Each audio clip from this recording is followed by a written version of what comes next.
Hello friends, welcome to Tanvish kitchen. ఇవాల్టి special అందరికీ ఎంతో ఇష్టమైన ఎగ్ ఫ్రాంకీ.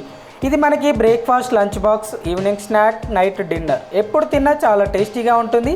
చేయడం కూడా చాలా సింపుల్ అబ్బా. చిన్న పిల్లలైతే చాలా ఇష్టంగా తింటారండి. సో తప్పకుండా మీరు కూడా ట్రై చేయండి.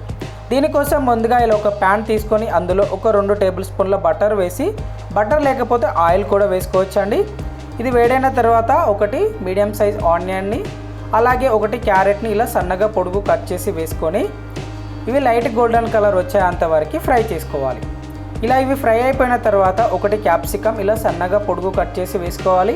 అలాగే ఒక 3 టేబుల్ స్పూన్ల క్యాబేజీ కూడా వేసి రుచికి తగినంతగా ఉప్పు, 1 tea spoon black pepper powder, అలాగే 1 టీ స్పూన్ చాట్ మసాలా ఇలా ఇవన్నీ వేసి ఈ వెజిటేబుల్లో కలిసే విధంగా బాగా కలుపుకొని మంటని లో టు మీడియం ఫ్లేమ్ పెడుతూ ఒక 2 నిమిషాలు బాగా ఈ వెజిటేబుల్ ఉడికే విధంగా బాగా కలుపుకోవాలి. ఇలా ఒక 2 నిమిషాలు ఉడికించుకున్న తర్వాత స్టవ్ ఆఫ్ చేసేసి పక్కకు పెట్టుకోండి. ఇప్పుడు మనం చపాతీ ప్రిపరేషన్ కోసం ఇలా ఒక బౌల్ తీసుకొని అందులో 1 కప్పు మైదా పిండి తీసుకోవాలండి. ఈ మైదా పిండిలో నేను ఇక్కడ ఒక 1 టీ స్పూన్ బటర్ వేస్తున్నాను. బటర్ లేకపోతే ఆయిల్ కూడా వేసుకోవచ్చండి. ఈ బటర్ మొత్తం ఈ పిండిలో కలిసే విధంగా ఇలా బాగా కలుపుకోవాలి. ఇలా మొత్తం కలుపుకున్న తర్వాత ఇప్పుడు దీంట్లో కొద్దిగా వాటర్ యాడ్ చేస్తూ చపాతీ పిండిలాగా కలుపుకోవాలి. వాటర్ ఒకేసారి వేయకూడదండి, పిండి లూజ్ అయ్యే ఛాన్సెస్ ఉంటుంది మనకి. ఇలా కొద్దిగా వేస్తూ మనకి చపాతీ పిండికి ఎలా అయితే కలుపుకుంటామో అలా కలుపుకొని ఒక 2-3 నిమిషాలు బాగా ఈ పిండిని ఇలా ఒత్తుకోవాలి. అప్పుడే మనకి ఈ పిండి అనేది ఇలా సాఫ్ట్గా అవుతుందండి. ఇలా సాఫ్ట్గా అయిపోయిన తర్వాత దీనిపైన మూత పెట్టి ఒక 10 నిమిషాలు అలా వదిలేసేయాలి. ఒక 10 నిమిషాల తర్వాత మీరు మూత తీసి చూసారు కదా, పిండి మనకి ఇంకా సాఫ్ట్గా అయ్యిందండి. మరొక 1-2 నిమిషాలు బాగా ప్రెస్ చేసేసుకొని ఇప్పుడు ఈ పిండిని ఇలా చిన్న బాల్స్గా డివైడ్ చేసుకోవాలి. మరీ చపాతీ లాగా కాకుండా కొంచెం పల్చగా ఉండాలండి మనకి ఇది. అప్పుడే ఎగ్ రోల్ అనేది పర్ఫెక్ట్గా వస్తుంది. చూసారు కదా, ఈ సైజులో బాల్స్ అన్నీ మీకు ఎన్ని అయితే అవసరమో అన్నీ చేసేసి పక్కకు పెట్టుకొని ఇప్పుడు ఇలా కొంచెం మైదా పిండి తీసుకొని ఇలా డస్ట్ చేస్తూ మనం ముందుగా రెడీ చేసుకున్న ఒక బౌల్ తీసుకొని ఈ డస్ట్ చేసుకున్న పిండిలో పెట్టి మనం చపాతీ ఎలా అయితే రోల్ చేస్తామో అలానే రోల్ చేసుకోవాలి.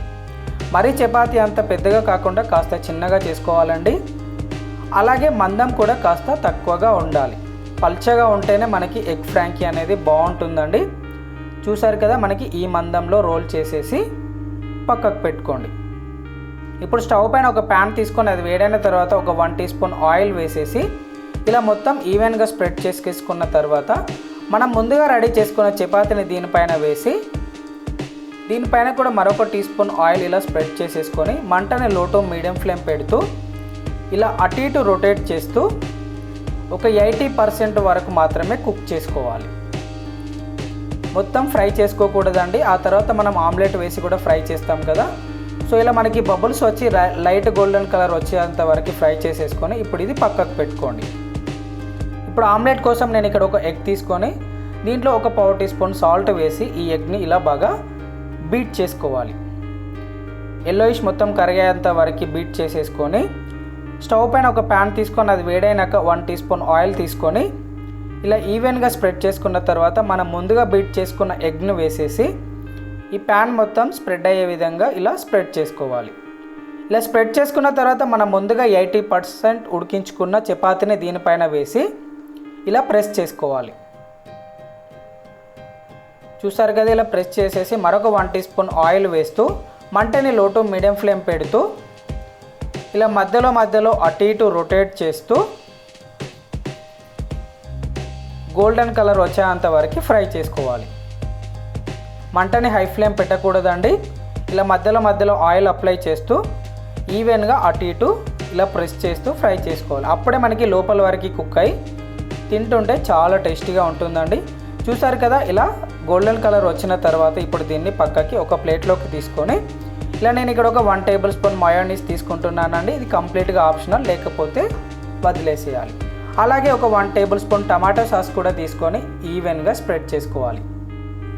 టమాటో సాస్ కంపల్సరీ వేయాలండి.